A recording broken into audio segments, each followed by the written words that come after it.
l'échange dont ils font montre en acceptant notre invitation. Nos couleurs politiques sont différentes, comme le sont les opinions de toutes les personnes présentes dans cette salle. Nous ne sommes pas là en meeting, mais pour discuter. Les propos liminaires qui vont suivre n'engagent donc que moi et mon mouvement. Ceux des 3 orateurs qui vont vous parler ce soir n'engagent qu'eux-mêmes. Et les interventions que vous voudrez bien faire par le biais du débat ne vous engageront que vous-même.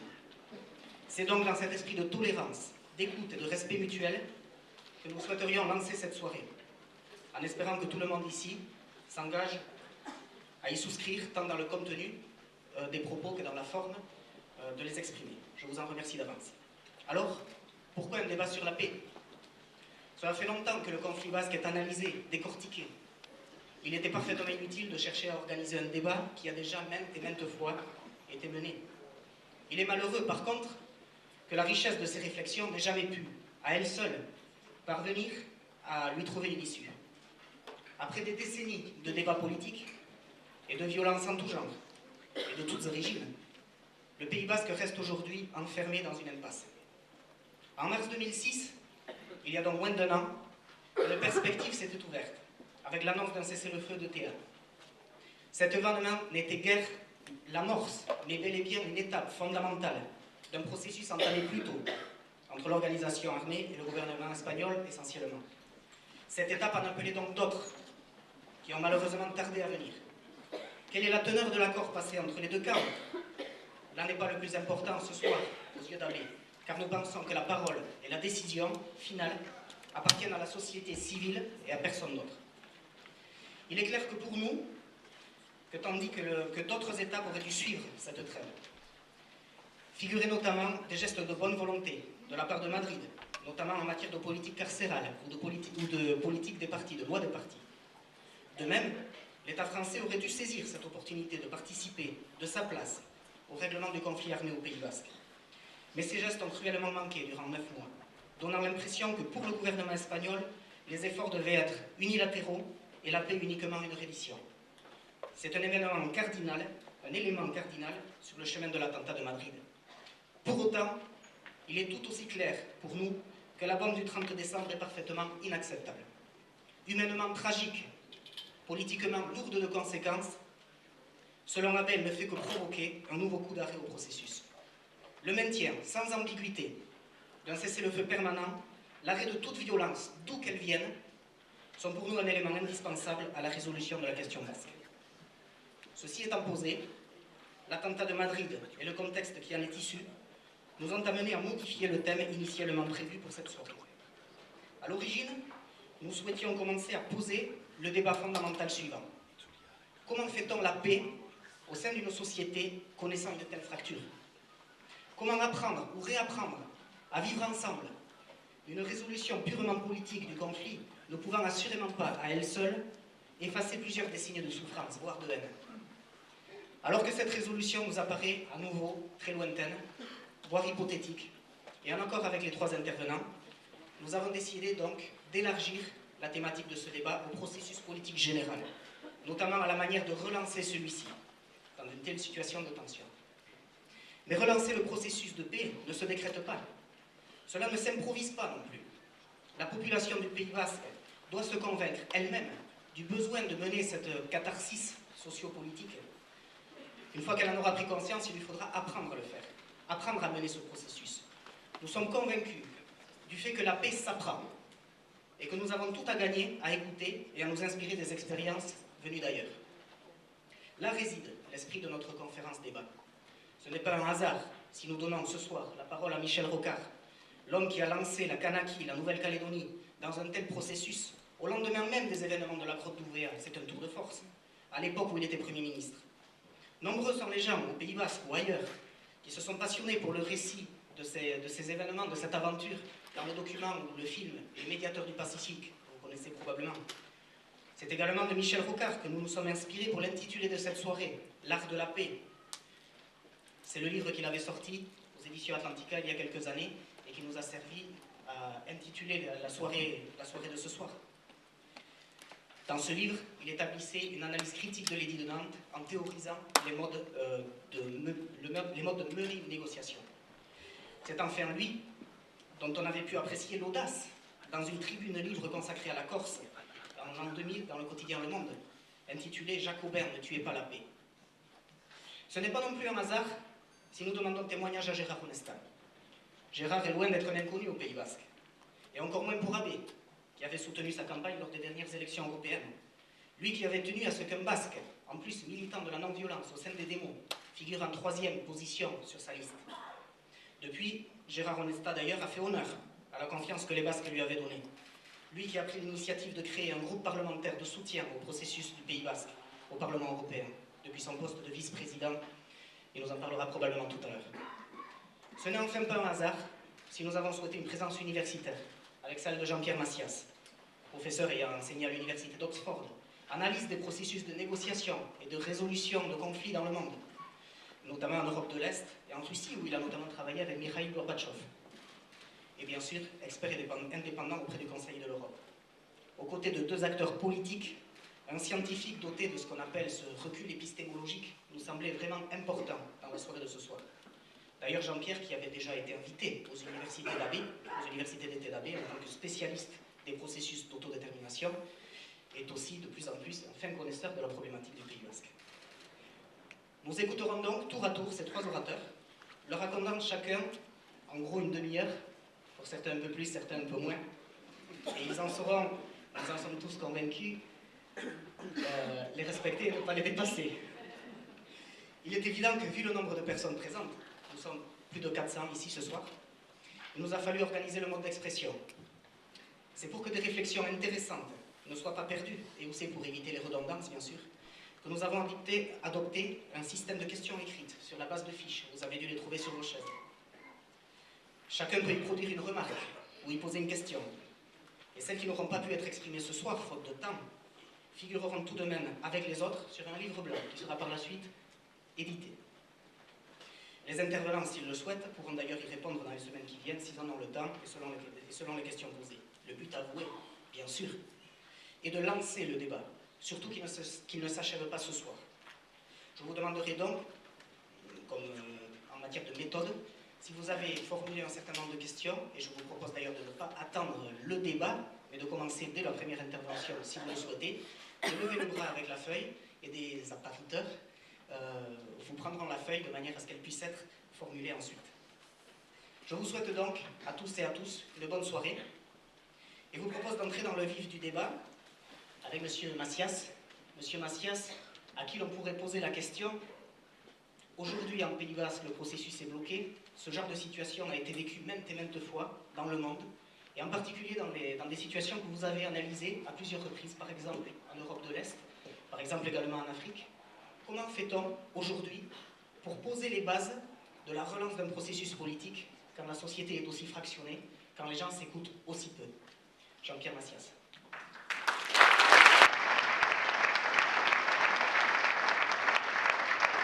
Bien, merci pour cette introduction et cette invitation. Et je dois dire, et j'imagine le dire au nom des 3 personnes invitées aujourd'hui, combien d'abord nous sommes reconnaissants à Bercelen Batasuna d'avoir pensé à nous, d'avoir organisé cette manifestation qui apparaît d'ores et déjà comme très importante et peut-être le début d'une aventure importante. Mais je dirais simplement, pour répondre à votre question, comment fait-on pour relancer un processus quand il apparaît bloqué?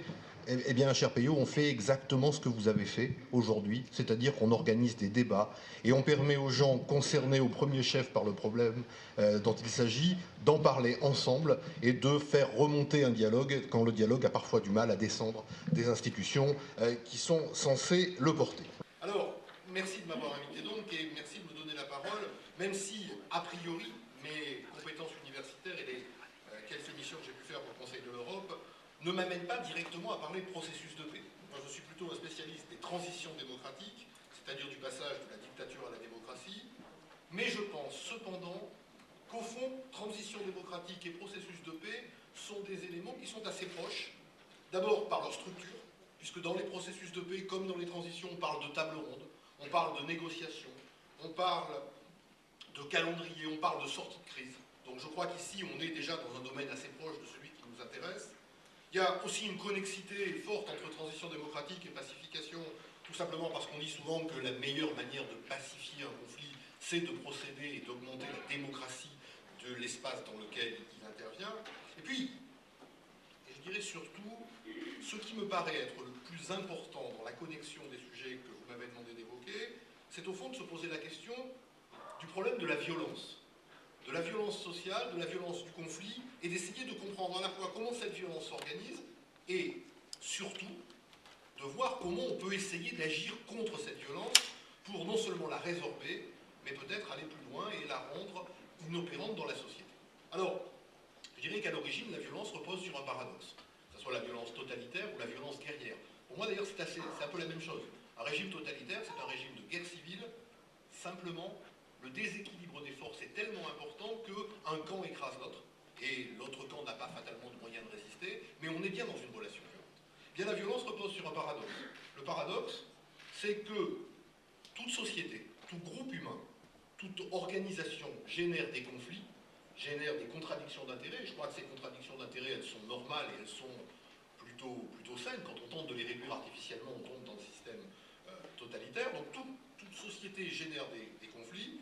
Toute société et tout conflit ne génère pas de la violence. La question, c'est comment passe-t-on du conflit élément normal, conflit-contradiction, à un phénomène de violence physique, qui est a priori un élément anormal. Eh bien, on passe de l'un à l'autre par la perception que les acteurs ont de la contradiction.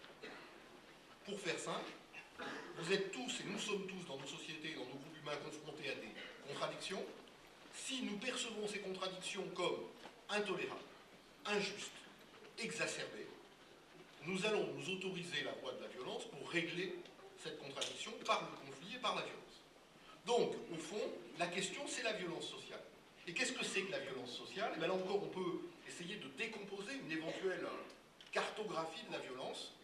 La violence, notamment dans le cadre des guerres civiles, elle s'exprime, à mon sens, à 3 niveaux. Premier niveau, le plus évident, la violence directe, visible. Je dirais militaire ou paramilitaire. La violence des attentats et la violence de la répression. La violence de la résistance et la violence des tortures.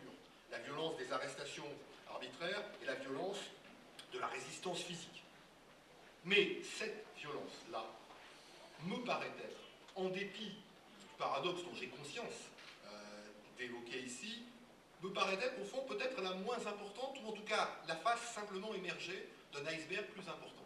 Car pour qu'une violence physique s'exprime avec une certaine force dans une société, et s'exprime avec une certaine continuité, elle doit être soutenue par 2 autres piliers. Ce premier pilier, c'est ce qu'on appelle la violence structurelle. Qu'est-ce que c'est que la violence structurelle? Eh bien, c'est l'organisation dans la société de structures, d'institutions, de règles, de lois, d'organes administratifs ou militaires qui autorisent, légitiment, organisent et rationalisent la violence. Il n'y a pas de violence durable sans un appareil structurellement, institutionnellement violent. Alors cette violence structurelle, elle peut être verticale, ça peut toucher la relation du gouvernant avec le gouverné, elle peut être horizontale, concernant, et vous verrez évidemment ici les connexions qu'on peut faire avec la question basque et le conflit basque, les relations qui existent entre plusieurs groupes humains identifiés sur un même territoire ou sur des territoires connexes. Violence structurelle, mais aussi, et peut-être surtout, violence culturelle. La violence culturelle, qu'est-ce que c'est? Eh bien, c'est quand, dans la société, on véhicule un certain nombre de valeurs, un certain nombre de principes, un certain nombre de discours qui viennent légitimer la violence. La violence culturelle, c'est quand on décide au fond que son adversaire, excusez-moi ce terme, est un salaud, une bête sanguinaire, une bande terroriste, et qu'il convient de l'écraser, car contre de tels monstres, il n'y a pas d'autre moyen. Et je crois qu'au fond, la véritable violence, celle qui nous intéresse, elle est donc triple. C'est une intervention, un comportement militaire, soutenu par des institutions et légitimé par un discours et par une culture. Si on admet cette organisation de la violence, on doit donc admettre qu'il existe non pas une paix, mais plusieurs niveaux de paix. Et on doit admettre que la paix, ce n'est pas uniquement quand il n'y a pas la guerre, c'est-à-dire ce n'est pas uniquement quand il n'y a pas d'affrontement. La paix est un processus plus complexe que l'on doit construire, renforcer. Certains auteurs, et notamment il y a une école de la paix très, très active à Grenoble, parlent de paix négative et de paix positive. La paix négative, c'est quand on ne se bat pas. La paix positive, c'est quand on ne se bat pas et quand on fait en sorte que le conflit n'ait plus d'intérêt ou n'ait plus de réalité. Et très souvent, on a la sensation, si on regarde un peu l'histoire, et notamment l'histoire de l'Europe centrale, je pense, l'exemple me vient à l'esprit des relations entre la Russie et la Tchétchénie, que finalement les périodes de paix négatives, celles où on ne se bat pas, si on ne réfléchit pas à une paix culturelle et structurelle, sont simplement des périodes d'interruption entre deux conflits. Donc, à partir de ce conflit, à partir de l'idée qu'il existe plusieurs degrés de violence, plusieurs expressions de la violence, et que la violence est au fond une globalité, il nous faut également admettre que puisque la violence est une globalité, la recherche de la pacification, la recherche de la paix doit s'intéresser à cette globalité. Rechercher la paix, ce n'est donc pas uniquement faire cesser la violence, même si c'est une démarche prioritaire, primordiale et qui vraisemblablement conditionne les autres, c'est aussi tenter d'agir sur tous les niveaux de violence. Et pour agir sur tous les niveaux de violence, alors un certain nombre d'auteurs, et ces théories tentent d'être mises en place en partie par les experts du Conseil de l'Europe et par d'autres missions, ont établi une sorte de schéma. Pour sortir de la violence, disent-ils, il suffit ou il faudrait appliquer une théorie dite des 3 R. 3 R, pourquoi? Parce qu'il faut la réduction de la violence et la reconstitution du dialogue, la résolution du conflit et la reconstruction politique, la réconciliation des acteurs et la reconstitution du lien social à l'intérieur de la société qui a connu la violence. 3 R. Réduction du conflit, résolution du conflit, réconciliation des acteurs. Je vais passer relativement vite pour tenir les délais qui nous ont été généreusement impartis sur les 2 premiers R. Non que je ne les considère pas importants, mais je pense que les personnes qui vont intervenir après moi vont, et bien plus brillamment que je pourrais le faire, évoquer ces problèmes. Simplement pour dire, quand on parle de la réduction de la violence, la réduction de la violence, c'est en fait une étape importante. C'est la première étape, c'est l'étape de réaction. On arrête le conflit, on arrête de se battre. Généralement, on tente de réunir les acteurs autour d'une table ronde, autour de plusieurs tables rondes. Et la première démarche est donc par un compromis, par une négociation, de mettre fin à la violence physique et, grosso modo, de faire disparaître toutes les manifestations directes qu'elle a pu entraîner. Alors je crois que l'image de la table ronde, c'est pas la seule. On connaît dans les conflits d'Europe centrale ou dans les démocraties d'Europe centrale, dans les démocratisations, plusieurs autres techniques de construction. L'exemple nous est donné par exemple par la Russie. Il n'y a jamais eu de table ronde entre les acteurs politiques en Russie pour décider de sortir de la dictature totalitaire telle qu'elle existait avant 1989. Et pourtant le phénomène s'est fait. C'est vrai, mais il s'est fait de manière moins intéressante. Je crois, moi, que la table ronde, la négociation, est certainement non seulement la meilleure technique pour sortir du conflit, mais c'est encore la meilleure technique pour pouvoir construire, après la sortie du conflit, un certain nombre d'étapes supplémentaires. Pourquoi? Parce que mettre les gens autour d'une table, d'abord, c'est un symbole fort de changement et d'inflexion de l'histoire. Je crois que les processus de paix, les processus de démocratisation, par la portée révolutionnaire qu'ils comportent, qu'il s'agit de changer le cours de l'histoire ou de changer le cours d'une histoire, ont besoin aussi de symboles. Voir les dirigeants de mouvements qui se sont affrontés violemment pendant des décennies et des décennies pouvoir s'asseoir autour de la même table me paraît être un symbole fort d'encouragement et de soutien au processus.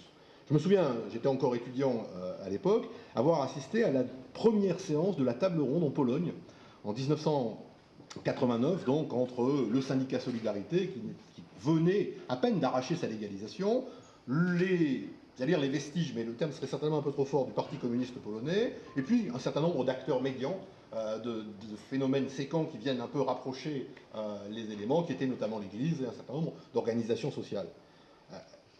Le plus important à cette époque-là ne m'a pas apparu ce qu'ils se sont dit, mais le regard qu'ont pu avoir les Polonais sur le symbole que représentait cette table. Les ennemis d'hier se parlaient. Tout n'était pas réglé, mais les choses avaient changé. Donc la table ronde est un symbole important. La table ronde permet de déboucher sur des solutions de compromis. Et puis je dirais généralement la table ronde a une autre vertu qui est de, j'aime pas bien le terme, mais il me paraît assez adéquat, rééduquer les acteurs. C'est-à-dire qu'au fond, on a autour de la table des gens qui viennent de se combattre, qui viennent de se détester, qui viennent a priori de ne pas accepter de faire des compromis. l'obligation de parler ensemble, l'obligation de travailler ensemble et de bâtir ensemble un futur permet l'amorce d'un dialogue et permet une évolution des comportements. Tout à l'heure, je prenais l'exemple de la Russie, où il n'y a jamais eu de table ronde. Bien, je dirais qu'en Russie, s'il n'y a jamais eu de table ronde, il n'y a jamais eu non plus de véritable démocratisation par rapport à la période actuelle, tout simplement parce que les acteurs qui sont au pouvoir n'ont jamais été amenés à aucun moment à envisager de partager ce pouvoir ou de limiter ce pouvoir en fonction de leurs interlocuteurs. Je crois que l'unilatéralité d'une décision est toujours porteuse d'autoritarisme. Le caractère négocié d'une décision est souvent porteur de compromis et donc d'évolution positive. Le deuxième étape, le deuxième R, c'est la résolution du conflit. La résolution du conflit, qu'est-ce que c'est? Eh bien, c'est une étape fondamentale, parfois négligée, très difficile, qui repose sur une simple question. Comment faire, comment changer les structures d'un pays pour que ce qui a emmené le conflit disparaisse et que les causes du conflit disparaissent? Ça demande de pouvoir s'interroger. Et ça, en tout cas, demande une chose, de se dire que la paix, ce n'est pas le retour à la situation qui prévalait avant la guerre. La situation qui prévalait avant la guerre, c'est la situation qui a causé la guerre. Ou, au mieux, qui ne l'a pas empêchée. Il faut donc se poser la question, quels sont les problèmes structurels dans l'organisation de la société qui vont faire que, régulièrement, des guerres se reproduisent. D'ailleurs, si on regarde bien les conflits les plus délicats à régler, ou les conflits les plus aigus, je reparle de la zone que je connais le mieux, celle de l'Europe de l'Est, mais sans doute pourrait-on faire un parallèle audacieux avec le Pays basque. Si je prends la relation qui existe entre la Tchétchénie et la Russie, ben j'ai envie de dire qu'il n'y a jamais eu véritablement de paix, puisque depuis que les Russes sont rentrés en Tchétchénie, on a, à intervalles plus ou moins réguliers, plus ou moins rapprochés, des espaces militaires. On a une espèce d'alternance de montagnes, bien que j'ai appelé russe ici, qui consiste à avoir des pics de violence. La violence retombe, elle repart, elle retombe, elle repart. Mais j'allais dire, une violence qui repart aussi facilement et aussi régulièrement, c'est une violence qui est inscrite dans les structures d'une société. Et il ne suffit pas d'arrêter les combats, il faut changer les choses. Je dirais même que si on arrête les combats sans penser à changer les choses, on favorise le retour de la guerre. Car on donne l'impression aux gens qui ont arrêté le combat et qui n'obtiennent pas de solutions structurelles, que l'arrêt du combat est un temps perdu au regard de la construction d'une société meilleure. Donc c'est une étape très importante. Il faut se poser la question de savoir comment faire pour que les causes structurelles du conflit ne se reproduisent pas. Alors évidemment, ça vise à réduire la violence structurelle. Il est évident que dans une perspective de pacification, il ne peut pas y avoir en termes durables, de lois d'exception, de régimes d'exception, de mesures dérogatoires, etc., etc. Mais il doit y avoir aussi une véritable réflexion sur ce que doit être la société. Comment elle doit être organisée. Et je dirais simplement, sans vouloir parler trop ici, je dirais simplement que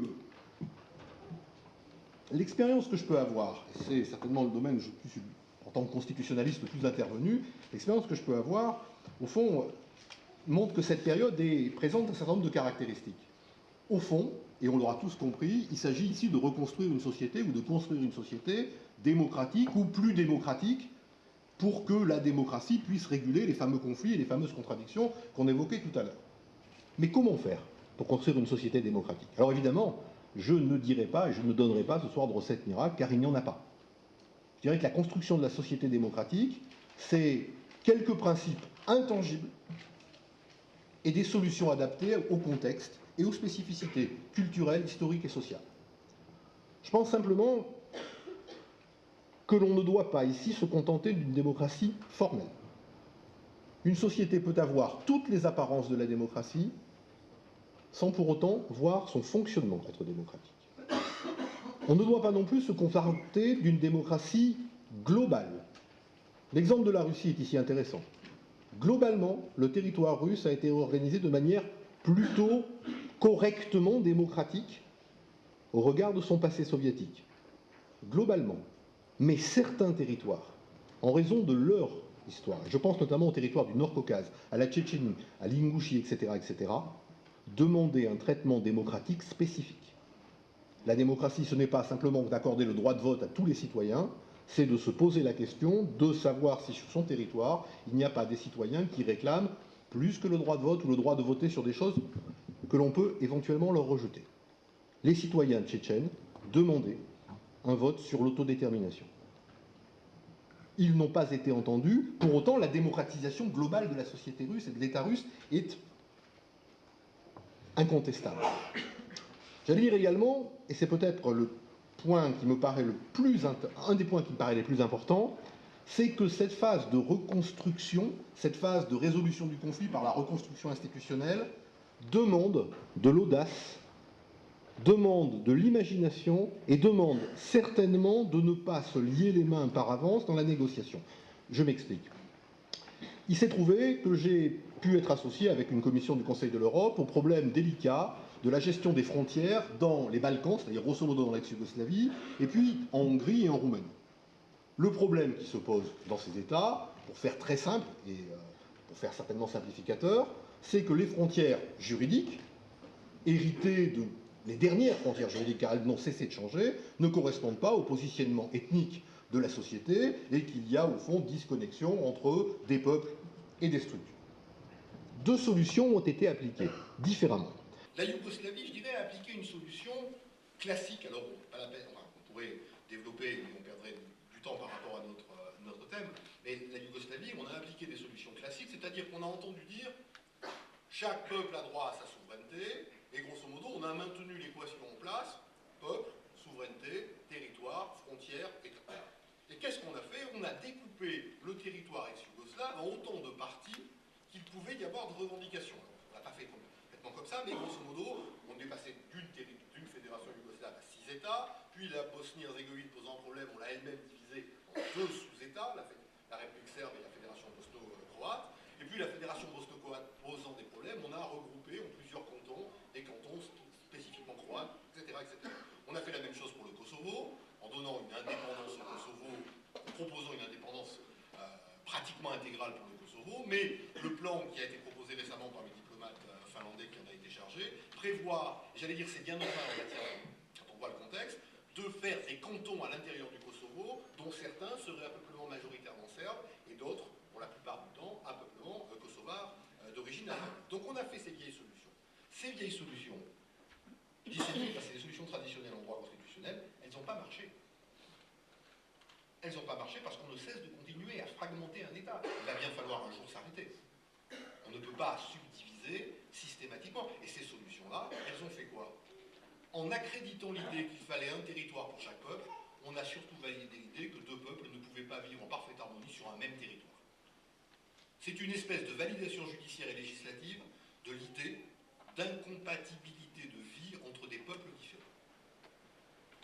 Parallèlement, dans le même temps, en Hongrie et Roumanie, on a tenté une solution dont je sais très bien qu'elle a des limites, qui est la solution dite de l'État parent, qui permet à une communauté nationale roumaine d'avoir des liens privilégiés avec l'État parent, l'État hongrois, et on a, si vous voulez, oublié le principe de la souveraineté. On a tenté de trouver une solution pragmatique à un problème, et non pas une solution traditionnelle. Je ne dis pas que les solutions adoptées en Hongrie ont été meilleures que les solutions adoptées en Yougoslavie, je dis simplement qu'il n'y a pas eu de mort, ou très peu, dans les relations hongroises roumaines, alors qu'il y a eu beaucoup et beaucoup trop de morts dans les relations entre les anciens peuples de l'ex-Yougoslavie.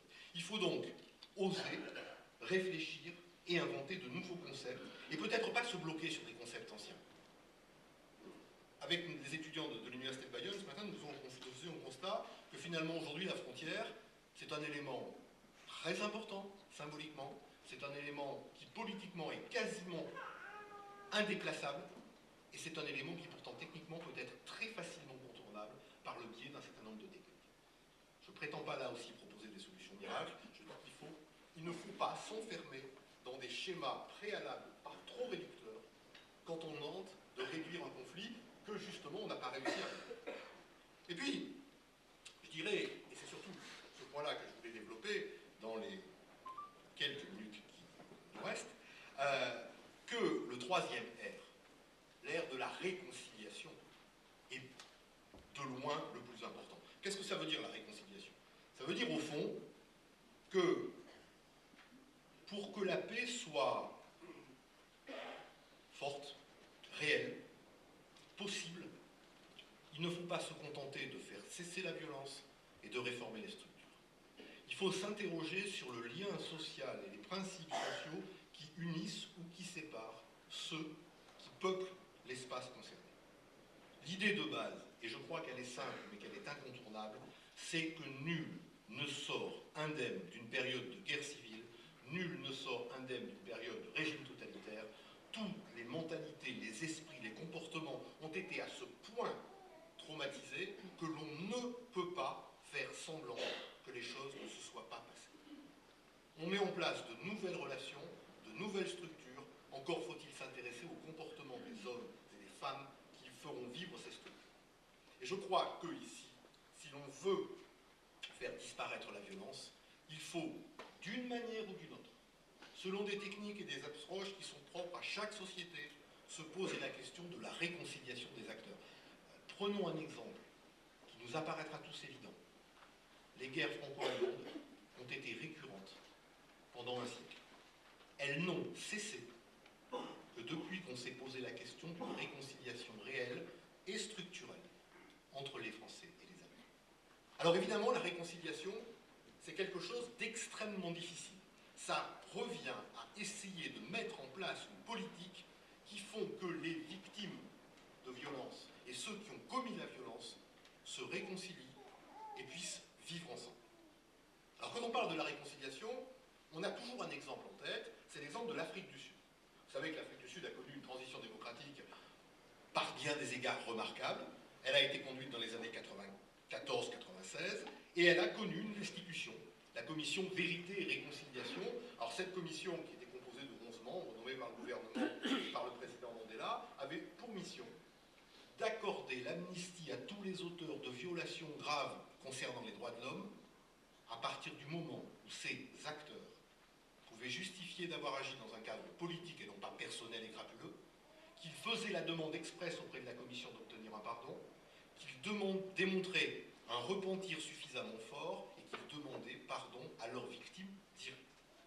Ce potentiel s'est mis en place, cette organisation s'est mise en place, alors il y avait 3 comités, elle a jugé environ 7000 cas, 7000 demandes d'amnistie, 7000 demandes de pardon, et alors c'est une initiative qui a été beaucoup copiée dans le monde, qui n'a pas beaucoup fonctionné, qui n'a pas beaucoup bien fonctionné, à part en Afrique du Sud. On a assez peu d'exemples, il y a des exemples très intéressants en Nouvelle-Calédonie, de réconciliation récente entre les acteurs, les familles des gendarmes et les familles des militants kanaks tués dans la grotte.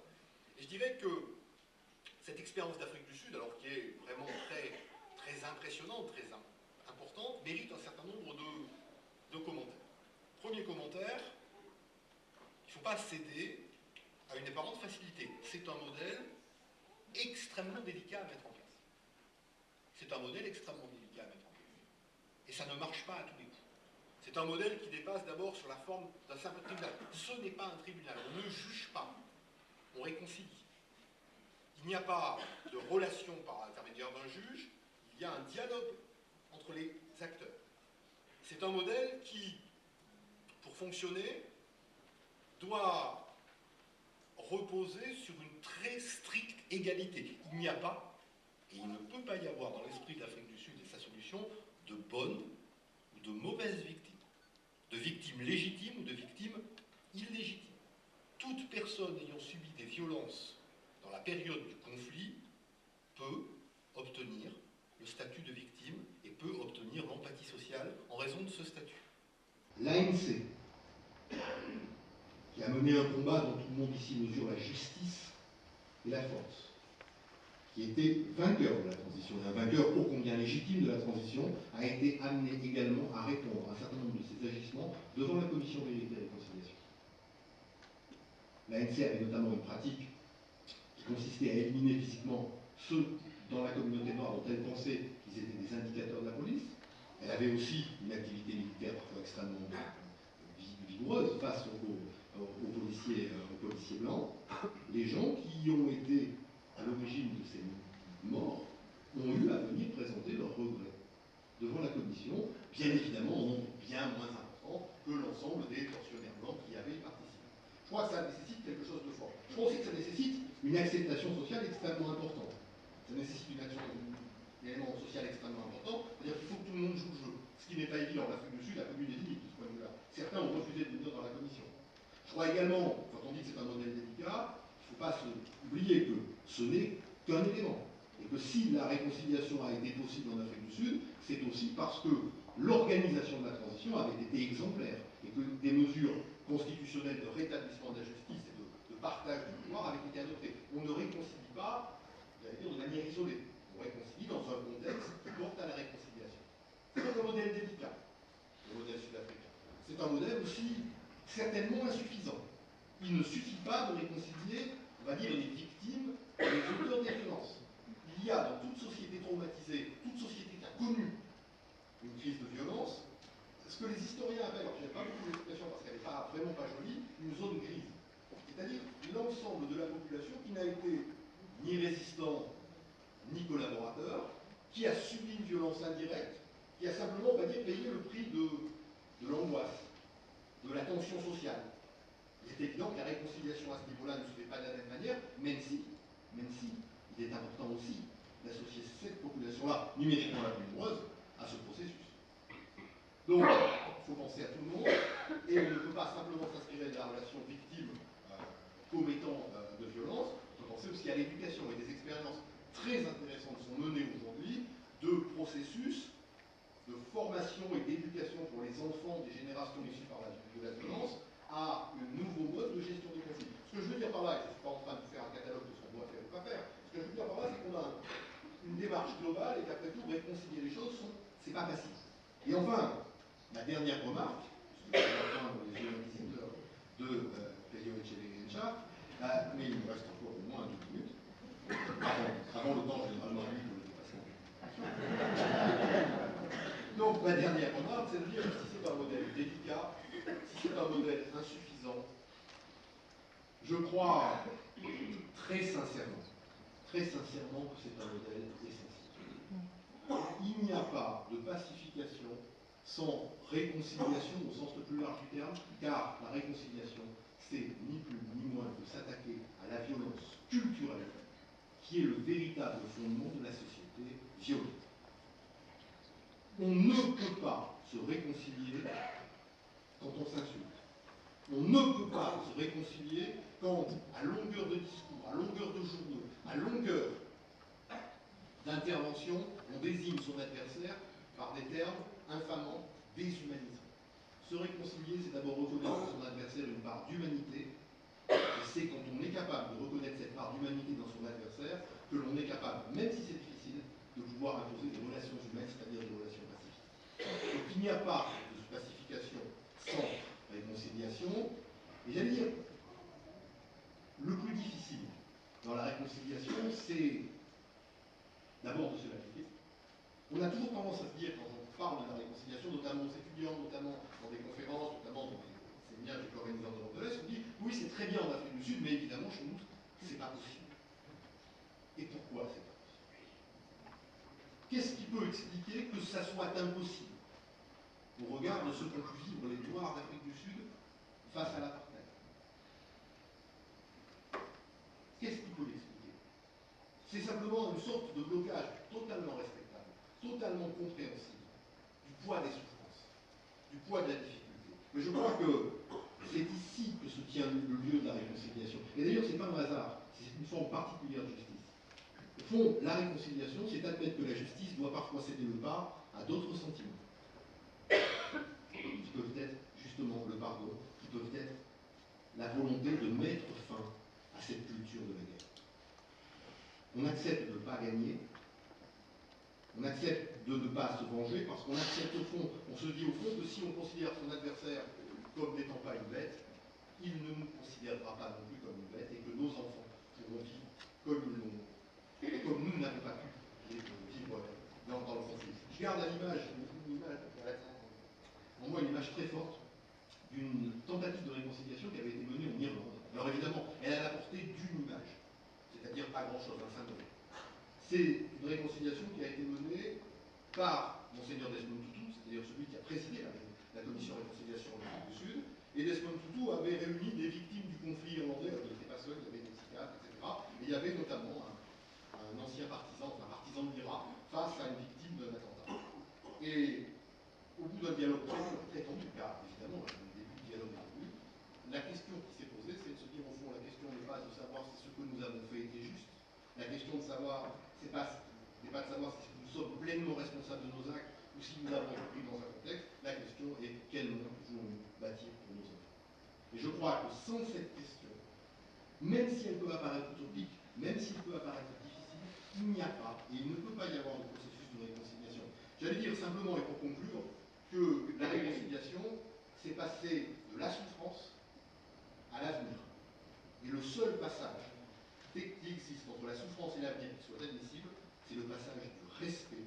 Respecter sa souffrance, respecter la souffrance des autres, et essayer de tenter d'établir des ponts sociaux, des relations sociales qui vont donner vie à des institutions démocratiques et à un arrêt démocratique. Je vous remercie.